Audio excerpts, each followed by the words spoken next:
Hello, Dr. Jeff Johnston here, coming to you from Denver, Colorado with Sentinel Group. Today I would like to talk to you about the difference between numbing upper teeth and numbing lower teeth. I don't know how well you can see this image, but it's pretty complex anatomy drawing of vessels and nerves in your face. In the lower jaw, we have a nerve coming in the jawbone that innervates all the lower teeth on all half of the teeth. And in the upper, we have a few branches of nerves that go to innervate different teeth. In the lower, we try to catch this nerve as it enters the jawbone and innervates the whole lower jawbone. And then in the upper is more of an isolated numbing. We can kind of numb a couple teeth at a time, and it's a little bit more isolated instead of numbing the whole jaw.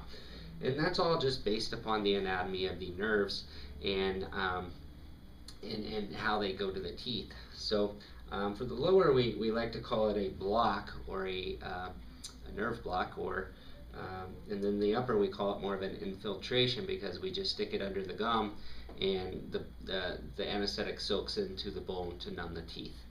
A lot of times lowers have a harder time getting numb because of finding that nerve that goes into the jawbone. It's a little bit more specialized versus the upper teeth are. They're a little bit more generalized than nerves are. So you can also kind of numb teeth going alongside of the tooth, but it just doesn't work near as well as numbing getting a good block. So you can also kind of put a little hole in the bone, like a little pinhole in the side of the jawbone, and then squirt anesthetic directly into the jawbone to hit the nerves as well. And it's a little bit more complicated cases though.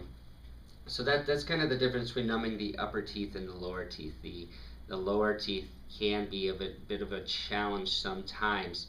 I have my good weeks and bad weeks on whether things get numb, but everyone's anatomy in this nerve area is completely different, and no one tends to bring a nerve map with them. So most of the time things go well, and sometimes we have do a couple of numbings to get you fully numb. So that's the anatomy of the teeth and the nerves, and how things work and what the differences are numbing. So okay, thanks.